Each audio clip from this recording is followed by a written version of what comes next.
Welcome to Football Journeys with Matt Hemsworth and Fraser Franks. Regular listeners will know that in Series 1 we spoke to a group of young lads who came through Liverpool's academy in 2013-2014. This episode is a bonus episode. It's an end of season episode. We've spoken to 3 of those boys and we intend to speak to more of them. We talked to them about how their season has gone, how they've dealt with the pandemic, and also a little bit about the reaction to their podcast. The 3 lads that we've spoken to in this episode are Darius Waldron, Adam Anson and Jordan MJ Williams. If you're interested in Darius' section, you can just skip to minute 1. If you're interested in Adam Anson's section, you can skip to 28 minutes. And if you're interested in MJ Williams' section, particularly if you're a Bolton Wanderers fan, you can skip to 46 minutes. First up is Dahrius Waldron, who told us his incredible story. In February, Darius became a dad, so we started with the most important question. Are you finding the sleep, Dad? You know what? I feel harsh on her because it's been breastfeeding ever since the beginning. So it's like through the night, I wake up when he's crying and stuff. But if I'm not changing his nappy or doing anything, it's like it's mostly her that's like suffering. So she has to stay away, feed him, and then. You know, I might as well be sleeping if I've got work at 7. So, don't get me wrong. Obviously, the first month or so was tough because I was off work for the first 4 weeks, and even though it was her getting up, I also got with her because I just felt like it's brand new baby and stuff. But the sleep, to be fair, I can't complain after what I've seen the mums go through. Well, I was off for a month when he was born, and then I had to get back used to my schedule. But it was the football that would have been the killer. So like, if I would have worked all day Tuesday, and then gone to play an away game in like York or Leeds in the evening, got back 2 a.m. Then the Wednesday, and then the Thursday training in the evening. Saturday we're away in Yorkshire. Then we're back. It would have been a lot more tougher, I feel, on the man if I would have been away for the football time as well. Well, let's talk about football. And one of the lads that we've spoken to is Adam Anson, and Adam's in Step 6. And his experience was a little bit different to yours because Step 6 kept playing for a little while longer. Yeah, they did. You were at Step 8, so that you with Ramsbottom. Just a quick summary, as I like to do. I mean, Fraser and I were watching you on Twitter, watching the updates from Ramsbottom United, including the half that you played in goal and kept a clean sheet, which was tremendous. But you were second in the Northwest Division with Ramsbottom and flying. Your football was going the best it's been since you were at Kirby with Liverpool, I guess. But you guys got cut short pretty early. I mean, how was that for you? Personally, devastating. I was on a run of like, including pre-season, the cup, and then I think it was like 8 or 9 league games we accomplished in November when it stopped. I was absolutely flying. I think I played the most minutes throughout the whole team since pre-season. Pretty much started every game, but it was the fact that it come to the league and stuff, and I was gonna get a feeling for what it was like playing Tuesday, Saturday again, and because I always know technically, I'm at the level. It's mentally me wanting to be there and take part and be there for my improvement, really. So it's to kick on, because I know that to kick on in football, I'll have to get over this level. And I was devastated because I was flying, and I felt like if I would have carried on, even up until January, playing the way that I did, things could have happened very quickly, and for it to stop so abruptly like that, I was gutted. Obviously it was tough to stay motivated in the following weeks and months, knowing that come Christmas, we hopefully playing again, and then we wasn't, and then January and February, and then got to the point where I had to realise that you probably won't be playing now until the summer. But I think for me, it's just I'm still highly motivated because I had that taste last year, but beginning of last season. I just want the season to come again now, pre-season with Ramsbottom, and then be even fitter and play. Now I know what I am capable of. I'm going in there with so much more confidence now. To prove to myself and to other people that I can play much, much higher than what that level is. You're probably, I think it's right in saying, actually, I'll compare some of the photos of you at Liverpool. There were times that you weren't as fit as you are now. You are probably the fittest you've ever been. Yeah, definitely. You mentioned the shape that I was in. Like, if moving when I moved out into last September with my partner, we moved up here. I started becoming like a fitness freak, but I think it's been my biggest theme in my fitness because obviously technically, coming out of the academies, we've been very fortunate to learn all the technical stuff we did do and practice every day. But obviously, without the fitness, you can't really do anything. You can't put it into practice. So I always wanted to conquer that. Like, it's always been the worst thing for me. So I was doing like half marathons and stuff in pre-season and really just enjoying it. Like the stuff that I used to hate, I'm starting to now love.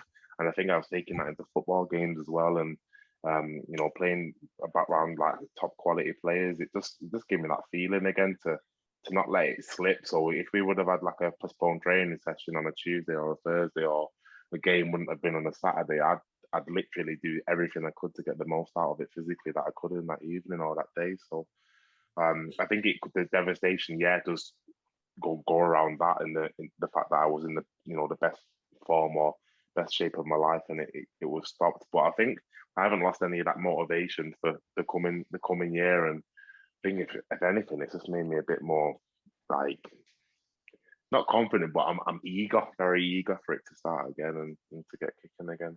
Yeah, I think one thing that is going to come out of it is people are going to appreciate it more when you always do when it gets taken away. Sometimes you can take it for granted a little bit, and we're talking about away in Yorkshire on a Tuesday night and Leeds on a Saturday and getting in at 2 a.m. But I bet you can't wait to do that now. And it's some of these like rainy nights when you're at training that sometimes you do think, oh, I could do without this. But when it is taken away and you're told you can't do it, you seem to want to do it more. I also think that when it came to me retiring from football, the biggest thing or the biggest blessing I had was the distraction of having a little one. Because my missus was she was 8 months pregnant when I retired. So as soon as I retired, I had that instant focus of, right, I've got a little one on the way. That is my focus. And I know it's not, I know you're devastated the football's taken away, but you were in the same position and it gave you that initial focus. And instead of thinking it's doom and gloom, you're thinking actually you get that extra time with your girlfriend. And then obviously when we spoke to you last time, you dropped that big bombshell at the end that you were expecting, and now the little man's here. Just becoming a dad for the first time, I think it didn't really hit me until he was there in the room with us, and like just from that moment on, it's just been like me, her, and him, and I'm loving absolutely every moment of it. It's been tough. It's been a tough moment for her with the like breastfeeding and the sleeping and stuff, but it really does force yourself to just pick up that new page and become what you need to be, really. And I'm absolutely loving every moment of it. Yeah, that's one of the things that Fraser and I have really enjoyed is the responses that we've got, and the response to your podcast was, I think we kind of hoped that the responses would be really good and really positive, but I think Fraser and I have been blown away by how positive they are. And we've obviously flicked on quite a few messages that we've got from people that have known you from back in the day, people who played football alongside you, people that had some involvement in your life, who had lost contact with you, people that weren't aware of, some of the tough times that you'd had, both in your early years and your later years as well. That has been really, really, really nice. And what's the other thing that's been really, really nice is we put on our Patreon page, so we've got some sort of Patreon followers for the podcast. We kind of ask people to ask questions, and you're the one that got the most questions. And actually, we've already covered them largely. They wanted to know what Darius, a dad, is like. And actually, one thing I just wanted to put to you, just to make sure we covered it. One of the guys on Patreon was keen to ask about what's the plan with Ramsbottom. And I think we kind of really, you kind of alluded to it. You feel very confident in your ability. You're in the best shape of your life, and you think you've got a chance of kicking on. But I don't really think there's a stop button really for that. I think it's just been a confidence thing with me. As much as I hate admitting that, and I used to not be able to, but it was the confidence thing. It was only out of chance that I was even training with Ramsbottom at the beginning of last season. And I remember going to my first training session. It was just before the pandemic, or in the midst of, was being let back out, and I was my partner's mum's, and I was quite nervous actually the night before, and I was thinking to myself like, I'm getting nervous for a pre-season trial / training with a non-league team and stuff. But it from that first literally from that first session onwards, my confidence just grew so much. I think it's the play, and it was credit to the players around me as well. When you're in that environment, and it was competitive. Ramsbottom were going for the league, and it was a really competitive edge around all the players and the manager. And we all, there's a big winning ethos there. It all of a sudden dawned on me, like, if you just literally tell yourself that you'll be fine, and I like personally will be. And I had a great training session that first session, and just from there, it's crazy when you start believing in yourself. You don't really know what you can achieve, and I started going into the games with that mentality. And I've one of the players at Ramsbottom, Tom Kennedy. He's our captain, and he's a fantastic captain. He's got bags and bags of experience, and he's our left back, and I'm pretty sure he will be moving forward to the next season. But just the stuff that I learned of him, 500 league games, playing next to me every game, I learned loads in abundance, and just watching his confidence and the way he goes about his training, his games. I learned so much from that, and other players around me as well, including the management staff. Funny enough, I'm going to link it back into playing for Duckingfield the other day. Actually, I played for Duckingfield. I think they've carried on in like a tournament, because it's amateur level, but they asked me to go and go and play, and obviously I won't say no for some minutes, definitely not. And plus I've got a great set of lads down there too. But one of the lads, his dad, come to me about 10 to 14 days ago, and he said, "Oh, by the way, stand up." So I was like, before a game, so I stood up. I said, "I just want to shake your hand.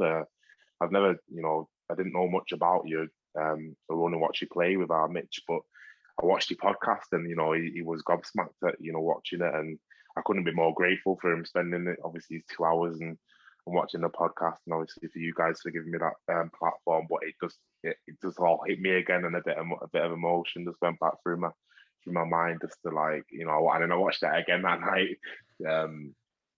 But just to, we recorded it last year, and we're a good few months ahead now, and people are still coming to me saying like, well done, and you're appreciating the truth, that the honesty that I was giving in the podcast. But that just goes to show, like, what it's done for me. I think since doing that pod and joining Ramsbottom, everything's just become much better. My confidence, not just in football as well, off the pitch, has just risen so much, and I just seem more energetic, and it's been brilliant. And only with the baby, that's just improved as well. So did you have any sort of ex-teammates or friends that didn't know some of these things about you, that listened to the pod and reached out afterwards, maybe?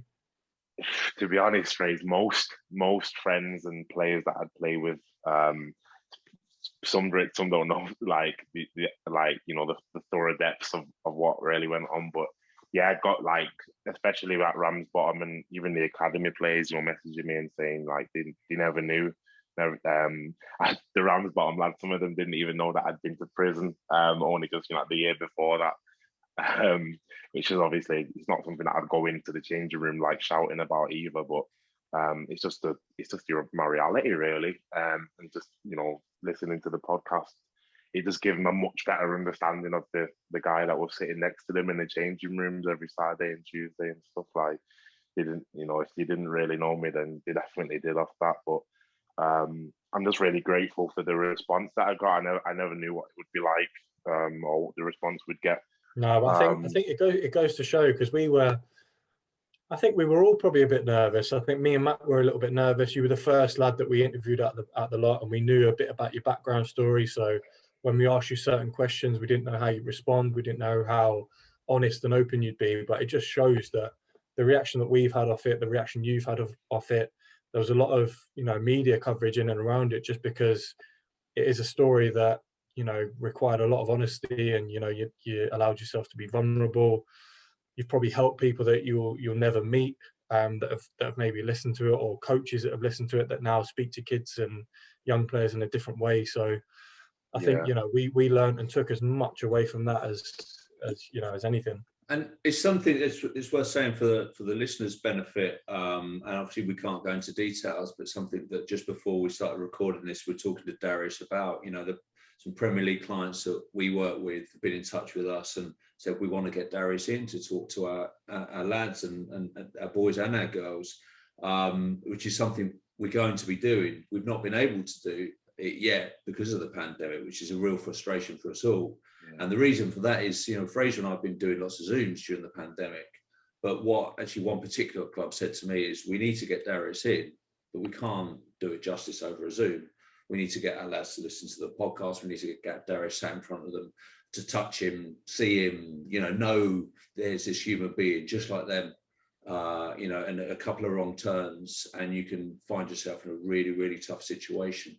But also what I think what's so great about your story, Darius, is there's no happy endings in life, but it is a bit of a happy ending story. There's positivity in it, that, you know, you are in a much better place and you have come through real adversity. So one thing I found about your story, Daz, is the perverse part of the story was the success, was the go into America, was the playing for Liverpool. The stuff about going to prison from the tough start you had in life isn't the perverse aspect of it. There are thousands and thousands and thousands of boys that had the start that you had and ended up getting themselves in bad situations. So for me, that's why your story actually is a very positive one, because it breaks my heart that you had to go through going to prison, but it swells my heart that there you are, a family man, doing well in your life, full of positivity. And I think that's what's so wonderful about your story, because there's a danger of looking at your story and looking at the headline and go, a kid had a chance at Liverpool, messed it up and went to prison. That is not what the story is. And I think that's what's so, context is everything. I think that's so wonderful about your story. Yeah, it is crazy. Like I've been going from New York. My mate messaged me recently as well, just catching up on stuff and the stuff we used to get up to when we was 18, like in the dorms and stuff, and in the uni halls, and the fact that I got to travel around a lot of the East Coast of America. It's just been one big whirlwind. I can't believe I'm sat here now, 24, and this is even though 6 years is a long time ago. 6 years ago, I was, you know, looking over Niagara Falls and stuff, and then in the middle of New York City, just as an away game.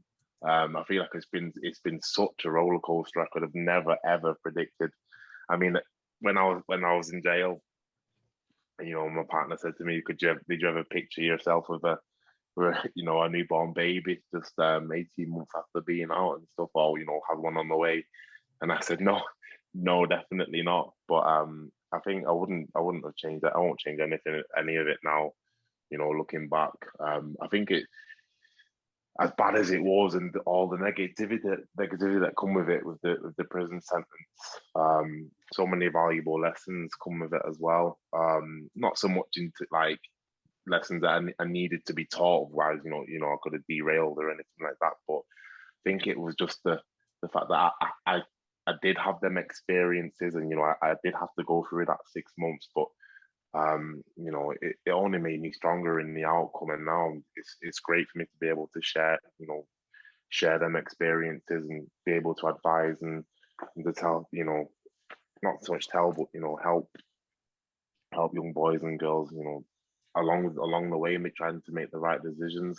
Again, in prison, and, you know, going through such a bad time, and it's usually associated with such you know, crimes and so much bad things. But, you know, a literal LFC, you know, academy member of staff has been in prison to visit me, and you know, I'm just literally having this conversation over the table with my old coach, and a great guy he is, and that just put everything back into perspective. You know, I'm literally in probably the worst place in the world that I could be, and I'm still like trying to get positivity, and people are who, like, you know, who used to mean everything to me, are are still showing that love and that, you know, that support to me. It was just everything. And I knew there was always light at the end of the tunnel for sure, but not this much light, to be fair. I think it always reminds me of prison and the bad times, that no matter how, you know, how bad things can get in the pandemic, or if you could be having a bad day in work or the kids, you know, there's no such thing for me as that anymore, because I've had the bad days, and you know, I've had the real bad days. So all, you know, I've had all the rain, everything's just sunshine for me at the moment. You mentioned your old coach Phil, who's someone that Fraser and I know really well. Did you have messages with Phil after the podcast came out? Yeah. We've probably spoke more now than ever. And just in general chat, I suppose. But I think it was, you know, once I'd done the podcast, and I think Phil was able to understand me a little bit more as well. You know, having seen the podcast and you know, the young boy that I was coming in his academy every day. But it gave me anyway, you know, further appreciation to him personally. Anyway, he managed my youth team for 2 years on the 14s and on the 15s, I think. And we do have, obviously, the amount of boys that must have passed through the academy year after year, but you know, sometimes it does feel a little bit special, and I literally feel like I could walk back into the academy and I'd feel right at home, and to have that feeling, because for me it doesn't, it's like my old job, but for me it was just home. LFC is home in a way, and I live there, and I've got, you know, what I call family down there now, and stuff, people that I live with. So it was really a really nice feeling to see him in my, you know, in the worst times, and just shows that, you know, in your worst times, that the family will pull together and support you. So there's another element to the love and support you got at Liverpool, and that came out really massively in the podcast, which is the talent family. And I just wanted to say one thing. I think we might have mentioned this one to you, Darius, but we did a lot of bonus episodes of people from outside of Liverpool. One of the ones that we did was with a young Aston Villa goalkeeper, a Hungarian boy, Akos Anodi, who he trialled at Liverpool for a couple of weeks, or 2 or 3 weeks. Now, we had some new followers around the time of your episodes, which was the talent family on Instagram. They were following us on Instagram. What we noticed, and I think it may have been Dave, the dad, has tagged his wife into a post that we did about Akos, and sort of made a reference to his wife. And it turns out that the talent family were the host family for Akos, which was unbelievable. No such a small world. But I mean, tell us about the talent family. I would imagine that you've been in touch with them since. How do they feel about the wonderful things you said about them? Yeah, they're probably they were taken aback from the comments that I made about them, but they already full well know what I think of them as a family and individually. Communications will always be strong with them, and you know, it's I have to give Dave a mention as well, because it was his big 50th yesterday as well. So sorry for blowing you up there, mate. But yeah, big 50th birthday it was yesterday, and you know, still strong as ever. Couldn't speak highly of Dave and his wife Jane, and you know, their 2 boys. Literally an example. They set the example, the benchmark for how that you know, that whole house parenting and looking after, you know, young players that have come from afar and having to put up in accommodation with a family. They set the benchmark for what that is, and you know, I'm so grateful, and I'm sure that any other young boy or girl play football at the academy that's had an opportunity to be or stay with that family will say the same thing. A great family, absolute, inspiring for myself and anybody that gets to meet and to be like them. Yeah, I think that was another clip that we put out, a clip on social media of that, like a little compilation of you talking about them, and I think that was a really powerful one. But a lot of our listeners work in football and in academy football, and I think sometimes it's overlooked how big of an impact it is and how big of a job it is. I think sometimes it's a case of, I think people see it as a case of, right, that's where they're staying, as long as it's clean and they get their food, you know, that's what the Digs parent is. But I think it probably hit home to quite a few people that listen to it, that it's such a, you know, it can be such a big role, and those people can have actually such a big impact on people's careers. So I think that was a really powerful clip that we got some good feedback on social media. In terms of the other lads, I mean, obviously you know the other boys that we interviewed, and you stayed in touch with some of them as well. But kind of what contact did you have with them after the podcast? I remember it coming out, and the next day and a couple of days after, pretty much all of them messaged me, just to say that they were anticipating my one and how well I spoke, and just the stuff that I'd been through that they didn't know as well. Which is kind of mad, because we all used to sit next to each other in the same academy room, training together, and a lot of them wouldn't really know what was going on and stuff. So it was mad for them to find out and message. But I absolutely love. I'll be watching a game at home with my partner, or it could be with anybody, and I'll be watching the game, and I'll be like, I not only played with him, but we shared the same team, back when we was young, and to watch Jordan Williams get promoted yesterday with Bolton this weekend, and Robles in Wales, and Anson in Step 6, which is a huge achievement, by the way. To it's great to play pro, and literally nobody, the very few minor percent will get to do it, but to play step 6 as Anson has done, and hopefully he continues, is fantastic in the Welsh Premier League for Robles. And I remember with us three specifically, kind of being like, we didn't end too successful at Liverpool at the end of our times there, but to see them anyway kicking on and playing, it just it brings a lot of smile to my face, because I remember playing with them when I was 12, 13, 14, and being some of the biggest talents.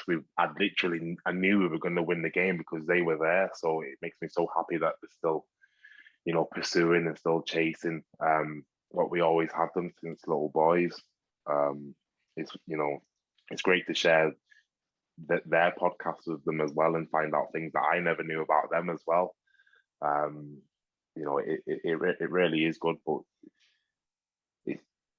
we always speak, even the players that were in my age group that didn't do a podcast, they meant that they've messaged me and mentioned the lads that did, and I always think there'll be this kind of unification with my age, like the 96 to 97 age group that we did, because we just had so many good memories together with such a successful team. My age and the year above, that it just kind of bonded us together a little bit more.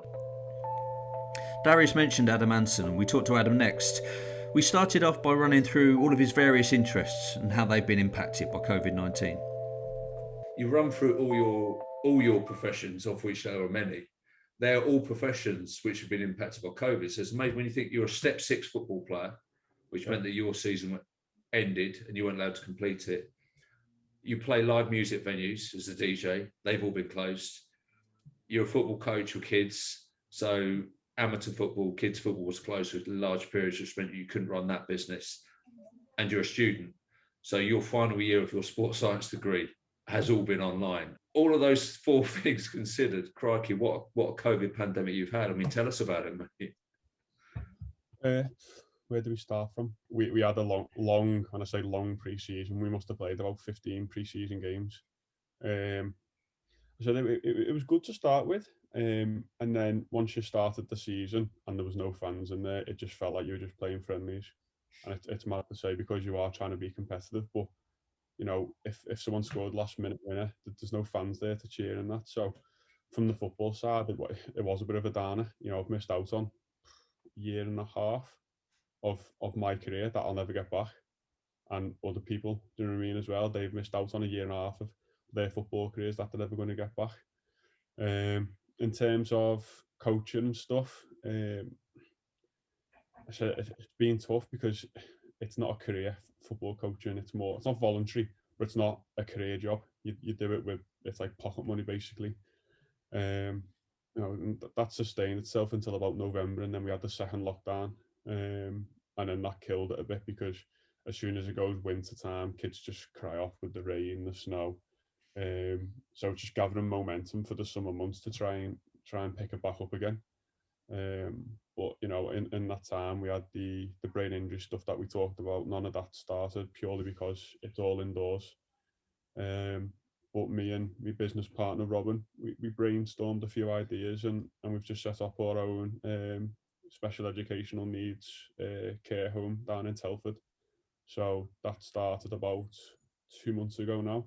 So we're on the lookout for our registered manager and stuff now. So hopefully that takes off, and even though it's in COVID and stuff, all the regulations are in place to get going. So that might kick off. There's loads of different routes that you can go down. We had a look, and me and Robin, I've worked in SEN schools before and stuff, so we've decided to go down the EBD route, which is emotional behaviour disorders, and it's the one that's in demand at the most at the moment, because the amount of kids that have got emotional behaviour disorders, and care homes they're just not enough of them, because trying to say that the hardest kids to deal with is because they haven't got an actual physical disability where people can say you have something wrong, it's a mental disorder. So people look at them and think they're completely fine when something's not right with them. So we decided to go down that route, even though it's the most challenging. But obviously, with terms of COVID, they'll be living with 2 or 3 possibly children. And basically, even though you say it's like a care home, it's literally like you are the family. So the registered manager and the support workers end up being like the mums and dads. So they do the school run, they go out, take them shopping, and basically that's their environment. So some people, I know there's a kid down in Stoke at the moment, who Robin looked after, as being in a gang elsewhere at 14 years old. So the local council have sent him away to a foster care home, which is what we're looking to do, just to get him away from that environment. So it can be rewarding as well, because you've taken someone from that environment of being in a gang and being involved in knife crime and stuff, and putting them into an environment where they've actually got a mum and dad type of thing in place, and a family environment at home. So I mean, it's risk and reward really. It'll be challenging, but if you get a success from a placement and they end up not going to prison, they end up getting on the narrow and straight and getting the degrees and stuff, then it is rewarding at the end of the day. And during the COVID stuff, I mean, it's a fascinating time to do it. So the kids that have EBD, they've been locked down for large periods like everybody else, and presumably outside stimulation, being able to go outside, is something that they've missed. I mean, is that what the thinking behind why this is a really important time to do it? Is to get kids out, training, playing football? Yeah, the kids. I spoke to. We do tots football now, just as away from that job that I've talked about. I tots football with the coaching, and a 2 to 4 years old, and I'd spoken to a few parents there, and obviously they've had their kids for 3 years and a half and had 3 lockdowns. So they've had from 6 months old to about 2 years now. And I was only speaking to them, they said they've missed out on 1.5 years of their, we're talking about us as 24-year-olds, if we've missed out on 1.5 years of career, then babies have missed out on 1.5 years of socialisation with other kids. And said, how's that going to impact them, when they're 18 years old, because they've missed out on being able to be social. So as soon as they got put into this social setting of playing footy with other people, they just went into the shell. Not a single tot wanted to play. I'm going, before lockdown, the very first one, the tots would have been running around, there would have been 6, 7 just playing with each other like natural. And now it's trying to get them to integrate like socially. It's mad how much it's changed. But I suppose that 1.5 years of not being able to have that social interaction with other kids, it's obviously impacted them. How have you kept yourself ticking over both mentally and physically during that time? Well, we were quite fortunate that our league carried on, and now every league below Conference North stopped about September, I think. We were quite fortunate. We got funding from the government to carry on. Obviously there was all the issues that they got promised it till the end of the season, and that didn't materialise. So about January time, some clubs refused to play, and then that caused issues with the league, and people got fined because they weren't fulfilling fixtures and stuff. So up until January, it wasn't too bad, to be honest. We did get fans back for 2 or 3 games, I think. At a reduced capacity, and it was nice to be able to play in front of fans for the first time and God knows how long. And then after that, from January, it was just like no one knew what was going on. For a month, we were told, we're having a 28-day break. You've got to keep yourself ticking over. Well, how can the club pay you for a month when they don't know if the season's going to carry on? So then we got put on furlough, and technically when you're furloughed, you're not allowed to train with the club. And then we were just getting messed about for a good month until they set a decision and said about, I think, February time, no, like the season's done. And then we just knew straight away we're in for another long pre-season. We've got from March, April, May, June, July, 5 months off. So how do you keep yourself fit? And do you know what I mean? So I was quite fortunate that I was playing 5-a-sides with Southport on Thursdays. It was like a voluntary session, but they put it on because we're still classed as elite professional footballers or whatever they classed us as, even though we weren't. And we just kept on training every Thursday, and then that stopped. And now it's literally just up to yourselves to keep yourself ticking over until pre-season starts on 1st of July, I think. So was the last game that you played, am I right in saying it would be that FA Trophy game you played a really strong Torquay? Yeah, but it was against Torquay, but we hadn't played for 2 or 3 weeks before that because the league was finished. So we didn't train for the 2 or 3 weeks leading up to that. And then obviously we had to go and play Torquay, the FA Trophy. So it was all just a mess, to be honest. I don't think anyone really knew what was going on. It was more so there was no decisions being made. If someone made the decision and just stuck with the guns, then people would know what they were doing. But it was always back and forth. And I think that was the problem, that there was no leadership. And I mean, how on earth could you have prepared for that? I mean, was it down at Playmore, down at Torquay? No, luckily it was down at where was it? It was at Hague Avenue, but Torquay had travelled up on the Friday night, and on the Saturday it poured down with rain, like I mean badly. And I remember the kick-off was going to get delayed for half an hour, so the referee was throwing balls up into the air and it was just dropping. And there was talk about them going back and having to come back on a Monday or playing it the next day and stuff. And luckily the rain started to die off. It was unbelievable. I mean, we played Halifax the game before that. Conditions were terrible in that as well, but won against them and then got drawn against Torquay, who were first in the conference at the time, I think. So the toughest draw that we could have got. And we went into the game. I think they did leave 2 or 3 of the players behind, whether they were injured or resting them. But they went in with a strong starting 11, and I thought we put a good account of ourselves out there. I think we were 1-0 down after 15 minutes maybe. I said, and then we kept it 1-0 all the way until the very end, and then we were just pushing for a goal, and then last minute they went and scored. I said, but to go and put a performance up against a top conference side, says a lot about our season. We started strong and then we were inconsistent, and so that's what football's like, though. Everyone can beat everyone on the day. We could have made excuses that we hadn't trained for 2 weeks as a team together and stuff like that, but I think the boys were just happy to go and keep on trying to play football and wanted to get through to the FA Trophy, because that meant we were carrying on playing more football, but it wasn't meant to be. Fraser, I was going to bring you in on this one. I know it's not the same, but you had football taken away from you at the age of 28. I think because mine was maybe a little bit later in my career, it in some ways, although it was taken away, for good, it was probably a little bit easier to deal with. I think if it had been taken away when I was 22, 23, and I was desperate to get a move and prove myself, then it would have been a lot more difficult. I would have, football was my life, and I was a non-league player for a couple of years and didn't have a job, so I didn't have all the other stuff that Adam's got going on.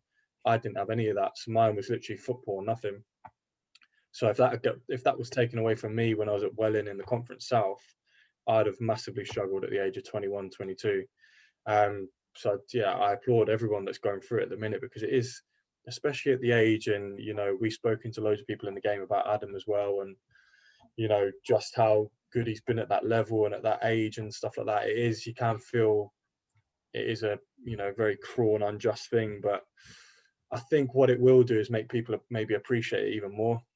When you do get it back, sometimes it's horrible after a defeat or long journey, or when it's windy and rainy, but I can guarantee Adam will be desperately, craving that kind of thing now. So I think it will make people appreciate it a little bit more. But yeah, it's a difficult one. I'd have massively struggled with it, and I think probably a good thing is and I'm putting words in your mouth, but because you have got your finger in so many other pies, it maybe that's probably been a blessing for you because you've got other things that you can focus on. Whereas, as I said, mine was football or nothing, and I'd have probably struggled, worse than anyone. Has your degree kept you sane, Adam? And how's that been going? I say same. So the past 3 months, everyone always says a first and second year you cruise through it, and then it hits the third year and it just goes bonkers. I found it all right until January, February, and then as soon as the exams start to rack up and you end up having deadlines, and once you've made one deadline, the next deadline is upon you within like a few weeks, and you're just constantly from one assignment into the next. Submitted my last assignment last Wednesday, I think it was. So I'm finished with uni now, and I get my results 14th of June. So fingers crossed I've got a decent results that I hope for. Well, mate, make sure you let us know how you get on with that. And if your results are no good, we won't put it on Twitter. If they are, we will. The other thing I was going to ask, Ad, is we said you got your finger in loads of other pies, but the DJ, and that's one that Matt mentioned at the beginning. Obviously, the nightclub industry has been hit worse than any other. For me, in the hospitality industry. Have you done anything since, or when was your last gig? Have you done anything online? Have you still been creating anything, or has that been put to a hold? I've done nothing since the first lockdown. Before then, I think it was a combination of things. I've in the back of my mind, I've thought about my career as a footballer. If I'm doing Friday night gigs and stuff, is that being professional? I'm employed by Southport. If I'm going out on a Friday, I might get in at 12 o'clock and stuff, and I do need other jobs to keep me going. But am I doing my duty to Southport to be professional and staying on a Friday night? The industry is, at the moment, you've got no chance. Places are closed early. It's all outside at the moment, and just more of an interest of I want to start thinking about a career. Along with football. DJ enjoyed it while I did it and stuff, but is it going to be sustainable in the long term? Probably not. Has COVID meant that you've started having thoughts like that? It's made you sort of reassess the decisions you're making and where you're headed? Yeah, 100%, because I'm quite lucky that I was on a 2.5 year deal from Southport. But I know a lot of the lads, on non-contracts, and even the ones on contract that, the contract's finished this year.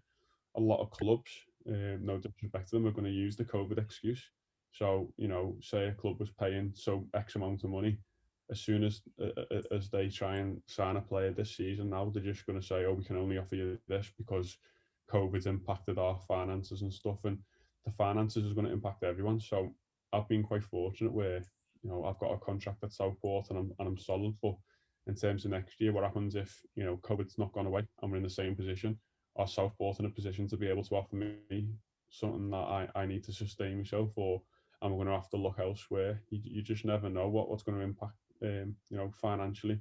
You've got clubs that fold all the time, Macclesfield, Bury, all my mates at Wigan could have folded. You know what I mean? So you just never know with football. It's a short career, and you just never know what's going to happen in terms of finances and clubs. So it's always thinking about covering your own back and making sure you've got something set up away from football just in case it goes tits up. Well, it's a short career. It's always been an uncertain career, and COVID has made it an even more uncertain career, which makes it so difficult for young lads like you, which also brings in the positives with your story. If you've given yourself so many different opportunities with, as Fraser says, all those fingers in pies. And one other thing Fraser alluded to, which I think is important, we've spoken to a lot of people in the game, and I know that you'll never say this, but you are a really talented young centre-half who has got a chance, in our view, and I know you won't say this, has got a chance of getting back into the football league and having a career as a professional as well. So I guess all options are open for you. You've got the sports science degree. You're going to do well in that. We'll announce that on social media to blow smoke up your derriere on that one. But you've also got that chance of getting back into the league as well. So I guess that what I'm trying to do is end that on a real positive. But there are green shoots. There is the vaccination program. fingers crossed, it looks as though the UK has returned to some form of normality. There's going to be crowds in. And I guess if you got a great season under your belt at Southport next season, good FA Trophy run again, do well in the league, who knows? Yeah, I'll obviously talk about the positives, but there has been loads of negatives, not more so for me, but for other people. I don't know if you've seen on social media about James Dean. Tragic, yeah. I think he was there a year before I was there at Chorley, but all my mates tweeting about him and stuff, and you don't realise the impact that COVID can have. No one knows what he was going through and stuff. So, do you know what I mean?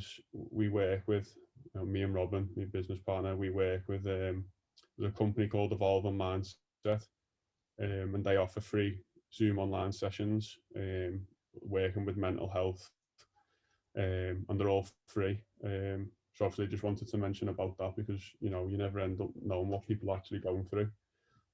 From what people have said about this lad, I've never met him, never played against him, but he was the light of the changing rooms and stuff, and you could walk in and someone could be laughing and smiling, and deep down they're hurting inside. So there is that support out there that people don't realise. So I just wanted to mention about that, just in case anyone was looking for support. We thank Adam for mentioning Evolving Mindset. If you want to find them on social media, you can find them on Twitter at EV Mindset, or they're also on Instagram at Evolving Mindset 2019. Finally, we spoke to MJ Williams, and well, after promotion with Bolton Wanderers, there was only one place to start. On Saturday night, we was on the coach for about 6 hours, and then, yesterday we was out in Manchester. So it's a Crawley away as well. That's one hell of an away trip. I know, yeah. And to be fair, before the game, we seen a stat that he hadn't lost to anyone in the top 9. So we were going there thinking, not tomorrow, surely we've got to beat them. But luckily enough, we was on it, to be fair. And I think the week before, when we could have done it against Exeter, like the build up and stuff like that, it was massive. Do you know what I mean? You seen everything happening, and even like when we turned up at the ground, the fans were all there, and the emotion in it was crazy. So I think last week the gaffer just took all the emotion out of it and just said, "Listen, we've got to go there and do the business, and then you can have your time to celebrate." Then your fans, that game away at Morecambe, that was heaving with Bolton fans outside there. It was mad, wasn't it? I remember because a few of the lads who've got like family and stuff from Bolton, they were like, the Bolton fans are getting coaches and all that down. And I'm thinking, there'll be a few, but not. I remember driving, and before you get to the ground, there's a pub, and it was just covered in Bolton fans. And then when we got to the ground, it was the same as well. So yeah, that was like the pressure that comes with it, because you're thinking, but on the other thing, it's like motivation, isn't it? To go and do well and, to celebrate with them. Did anyone come down to Crawley, fans-wise? Yeah, there was I'd say there was about 20 fans, probably a little bit more. There was a few fans outside, and lucky enough, we managed to get out to them. And, for them to come all the way down there, it's mad, isn't it? Like, it just shows how big they are. Back at Bolton, though, after the that looked unbelievable. I used to play with Sars. Yeah. So I'm watching like all his videos and watching yours. Yeah. When that coach journey must have been unbelievable, but when you get off, seeing like the fans outside, we couldn't get off though, could we? So when we pulled up at the ground, there was so many fans there. Like the coach couldn't even move, and then they opened the doors to let us off, and then the next minute, all the fans just tried to they wanted to like carry people off the coach and stuff, and then the police didn't have any of it because of like safety and stuff like that. So next minute we looked, and some policemen's on our coach guiding our driver away from the ground. It ended up being about half an hour, 45 minutes of just like driving around.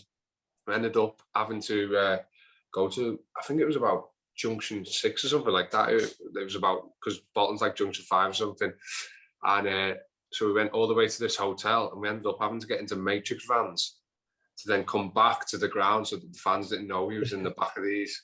And then we managed to get in the ground, and then me and Sars, we said, right, we're going to get out. So then when we got into the hotel part at the ground, me and Sars sprinted down the stairs and just ran out to the fans. It was unreal. And then Sars got carried away, didn't he? I think he was on top of all the fans and stuff. So it was the best feeling I've had in football for a very long time.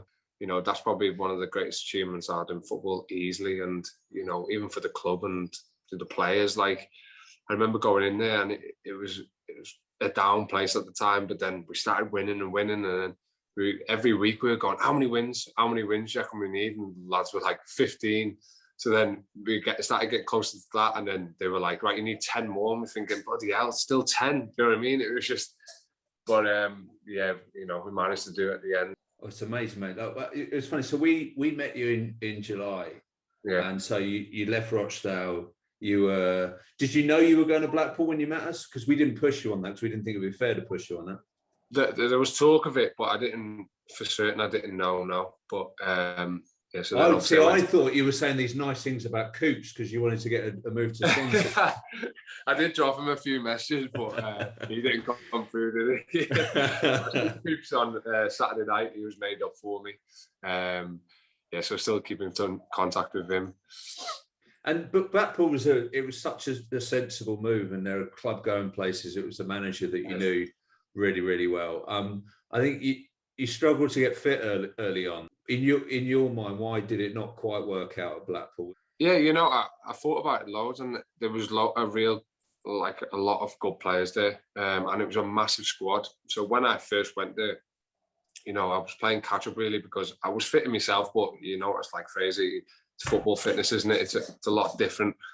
So you know, I was still trying to play catch up and getting minutes, and obviously it was so close to the season starting that, you know, I couldn't get the game time really, and then so I missed like the first 6 games. It was tough because I just wanted to be playing, and then I managed to get in, and then we played Burton away, and then I broke my arm, didn't I? So that set me back for another 5 weeks, and then I come back from that, and the lads were flying at the time, so it was tough to get in. You know, I was out the squad. I was training on a Saturday morning when there was a game in the afternoon, and it's not what you want, is it, as a football player? You know, you train all week and you want to be playing on the weekend. But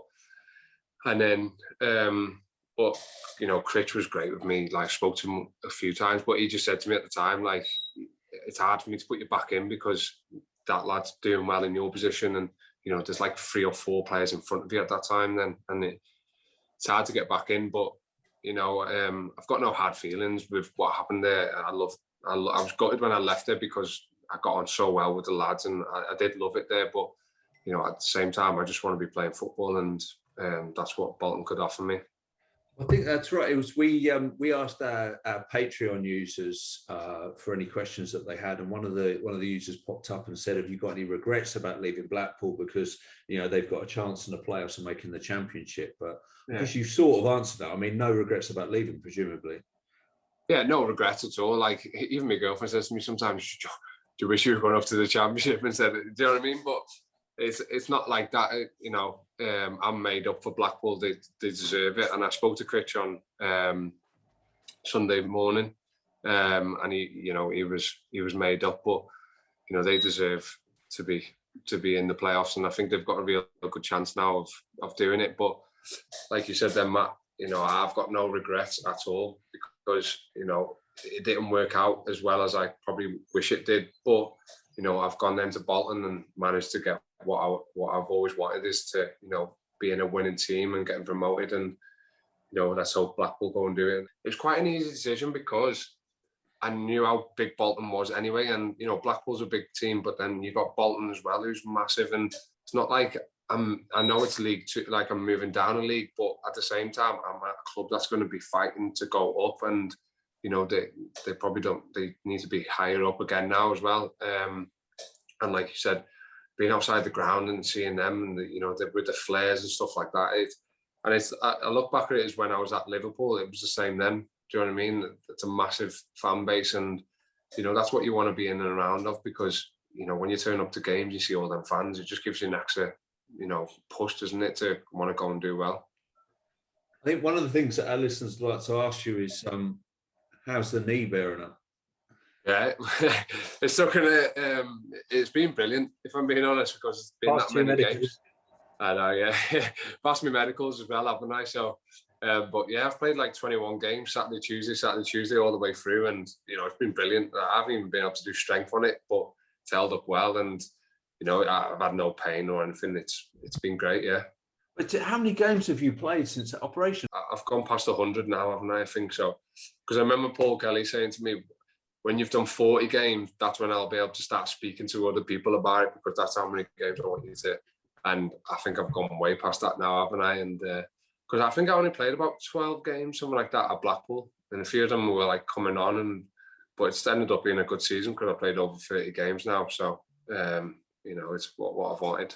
Well, I remember seeing that you were injured and my heart just absolutely dropped. I thought, oh God, no, please no. And then looked and you broke your arm. And I don't think I'd ever celebrate so much someone breaking their arm. Well, everyone says to me still now, how come you're eating chicken? And I was like, listen, because last time I spoke to you, I was vegan, wasn't I? But they go, I've seen that podcast you did and you said you're vegan. And I was like, nah, not no more, mate. I said, because what happened was when I broke my arm, but when I went to Blackpool after I, you know, obviously spoke to you and all that, I went to Blackpool and I remember like Critch walking in, he was just in shock of how skinny I was, you know what I mean? He was like, I can't believe it. And then the fitness coach was my old fitness coach at Rochdale.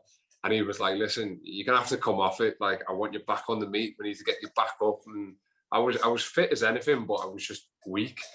And then I remember I stayed off the milk. So then when we played Burton and I broke my arm, I thought, right now, I've got to go back on milk here because that's the reason why I broke my arm. It probably wasn't, but I just had in my head that was the reason why. Your calcium deficiency, yeah. Well, you won't be getting a move to Forest Green Rovers anytime soon. Nah, I don't think so. No, definitely not.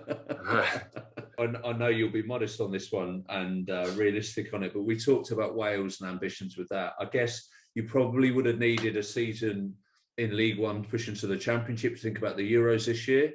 But at a club like Bolton, you see, your ambitions to play for your country must still be alive. Yeah, of course. Like, that's, you know, it's one of my dreams again now to get back into the Wales squad one day, and whenever that may come, you know, hopefully it's very soon. But you know, there's about 4 lads from that I knew from playing from Wales that are at my Bolton team now, and one of them's Declan John, and he's been so close to, well, I'm sure he'll probably be close to going to the Euros as well.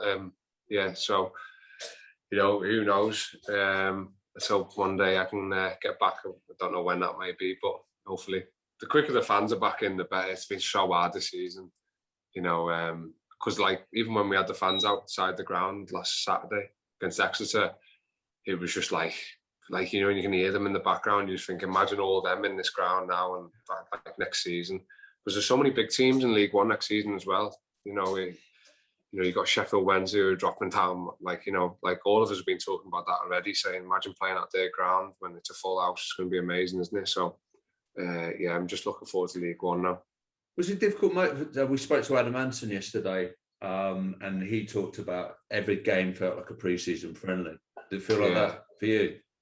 Yeah, it was. But the only thing I can say, like for me being at Bolton, was I knew how big the games were. So as much as you go out and there's no atmosphere, it like, you know, us lads, it was everything for us because we needed to get right up there, didn't we? So I think if we weren't fighting for anything, it could feel like a pre-season game. But because we knew we had a real good chance of going up, you know, we had to just think, right, you know, no fans or there is fans, then, you know, we've got to give everything because, like, the support. But it was hard because last Saturday was just, you know, when you get that little feeling of hearing the fans, you just know how bad it has been because there's no atmosphere. You can hear everyone screaming and stuff like that. Even when you watch it on football now, on the TV, you can hear everything, can't you? Do you know what I mean? And it's hard because usually when there's fans, you can't even hear each other speak, can you, on the pitch? So the quicker they're back in, the better.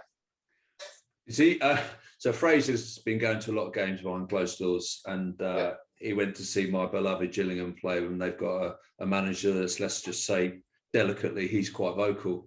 The ability to hear all your managers barking instructions at you, is that a help or a hindrance? It can be a hindrance sometimes, but you know, our gaffer, he's very passionate as well. I'm sure you heard him, Fraser, when you come to watch us. You know, he likes a good little moan sometimes. So yeah, but like you said, I remember when we played Gillingham when I was at Blackpool, and you know, you can hear him anyway as when there's fans in the bloody place, can't you? So yeah, but you know, something I wanted to ask. We mentioned it to Darius yesterday, but what was I think your 2 episodes are probably, you know, the 2 players that opened up most to us. I know you said probably a lot of people didn't know some of the things that you've been through on and off the pitch. Yeah.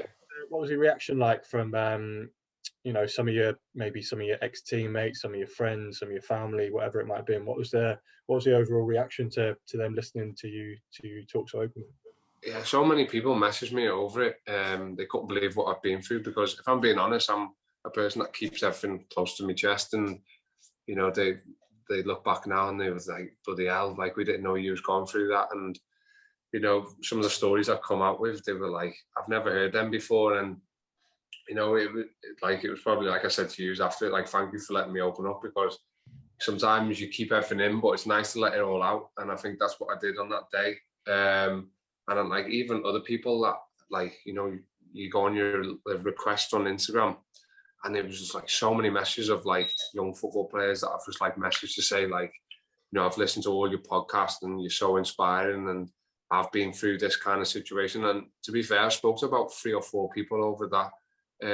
They've been through dark times in football and injuries, and you don't even know these people, but when they come to you for some advice and stuff like that, I'm openly happily to help anyone, if I'm being honest, with what I've been through, because there was times when I had dark times, and I wish I could have opened up a little bit more. And it's important that everyone does that, because you see so many players now that just like the lad like Yeovil that did it in the hotel. Like, it's scary, isn't it? Because these people, like, they might go into football and they're happy and stuff, but away from football, you don't know what goes on in people's lives. And yeah, the reaction I got from it was unreal. I remember watching Darius's as well, and I'm sitting there thinking, I didn't even know this. Do you know what I mean? I didn't even know he went to prison until you told me, Matt. When we first met, I didn't have a clue.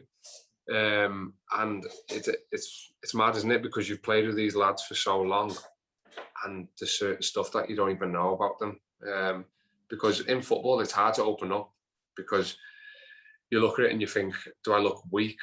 Is the manager going to think that he's not mentally right to play? And you don't want that. You want to make out as if you're ready every week. And, that's the main thing for me. And like, even with my knee injury, some people have watched it and they can't believe the story. That I remember when I went to Bolton, and like the first weekend I was away with them, I can't remember who we played. I think it was like Forest Green, I think. We stayed over in the hotel, and that night, for about an hour, I was sat around the table just talking to them about my knee. You know what I mean? And it's just, everyone just wants to know, because it hasn't been heard of in this country. And they're like, what, you've got a fake knee? And I'm like, well, it's like a donor off someone else, you know what I mean? And yeah, so it's been good to get my story out there, and the reaction I got was amazing. How about your mum? Oh yeah, she was. I think she was crying. She's listened to it about 4 or 5 times. To be honest, she took a few hours out of the day, hasn't she? So, but yeah, she, some of the stuff I said about my mum, it touched her massively, because I think sometimes I'm one of them that's like, when I'm dedicated on football, and I don't give my mum much time on the phone. Do you know what I mean? To like say thank you and stuff like that. But when I obviously opened up to use. It meant everything to her, and because I get quite embarrassed sometimes when I'm like talking to her, I'm like, oh, I said this about your mum, but you know what I mean? I just thought, right, I'll just send it to her and you can listen to it, and this is what I said. Do you know what I mean? I think that's so, I'm in the exact same position as that. And I think sometimes it's easier to, like, we obviously got to know you a few months before that and spoke to you quite a bit, but to sit down with 2 blokes and talk about someone else is easier than actually talking to that person. I think I'm the exact same. I think my mum, I've done a few podcasts and she listens to all of them, and she's like, why don't you talk like that with me? Yeah, why don't you tell me about I'm exactly time? the same. Yeah. Like, I think one of them was when I was talking about when I was going out, before like time come where I had to make a decision whether to go to New York, and I was in that dark place where I'm thinking, I just want to be out here and be with my mates. And she was like, why didn't you tell me? I would have come round and looked after you and stuff. And I'm like, oh, I don't know. I just didn't want to be around anyone, if I'm being honest. It was just, you go out, or, I just want to be in the house by myself. And she was like, I can't believe you never told me. But like you said, then it's easier to tell you two, or, you know what I mean, than telling your mum, I'm a little bit depressed here, do you know what I mean? But yeah, so some of the stuff she couldn't believe what happened, if I'm being honest. But yeah, she loved it. She was really upset about it, because I think with my mum, she holds in everything herself, and you know, when I come out and opened up about everything, it's been, she sent it all to her mates and stuff like that. And, you know, they can't believe some of the stories.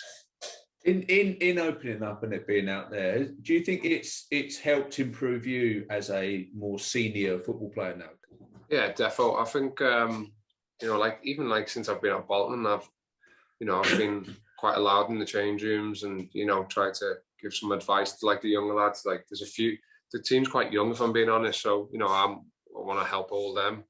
And I probably think I'm a better person because about 2 years ago, I was probably one of them, you know, if there was a younger lad in the team, I probably wouldn't give much time to, you know, I was a bit selfish in myself, if I'm being honest. But now I just want to help anyone that, you know, needs it or give the advice. And yeah, so next season, obviously, I'm going to be 26, and you know, because I've played in League One as well.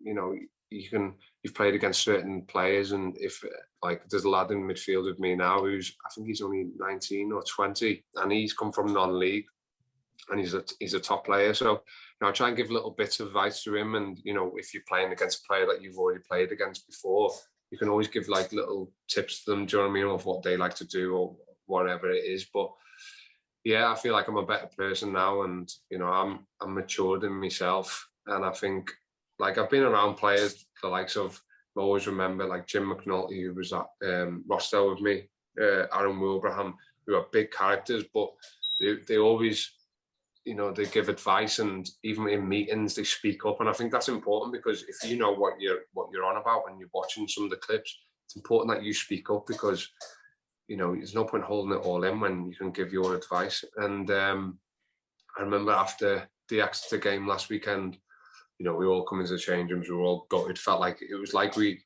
lost our chance of going up. And I remember it was just silence, and then the gaffer come in and he was like talking. He said, "Has anyone got anything to say?" And I felt like I opened up for about 2 minutes in that time. Do you know what I mean? And probably about 2-3 years ago, I wouldn't have said anything. I would have probably just sat there with all that inside me, thinking I want to let out, but I can't. But you know, that's where I've changed, I think. And in that environment, sometimes lads don't want to speak up because they don't want to say the wrong thing and be shouted down or embarrassed, etc. And I always think in that kind of masculine environment, it's an important thing for us to be vulnerable and speak up. And you might get your words wrong, you might talk absolute nonsense, you might say the wrong thing, but who cares? Because you've got it out there. And I think that's really important, isn't it?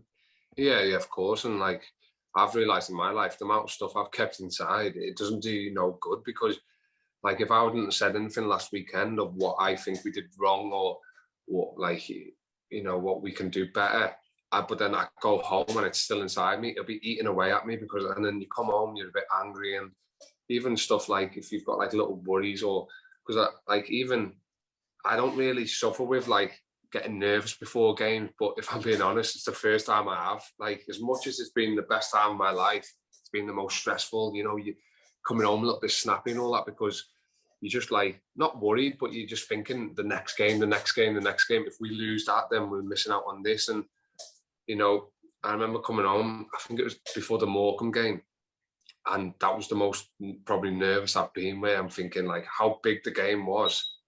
Because I remember before, like last weekend, don't know if I should be saying it, but like, because we could have done it against Exeter, we all had our clothes ready in the car, do you know what I mean? All packed and all that, just thinking if we win today, we're out, do you know what I mean? So I'm taking about 3 sets of clothes with me, ready for a good few days, and then you lose. And all the boys like, we shouldn't have brought them clothes to it, we shouldn't have booked, we didn't book anything, but we had our clothes and all that ready. So obviously this weekend just being, like all the boys like, well, we're not putting no clothes in the car, we're just going to turn up in our tracksuits and all that. But lucky enough, I left all my clothes in the car from last weekend, so I was just ready to go again.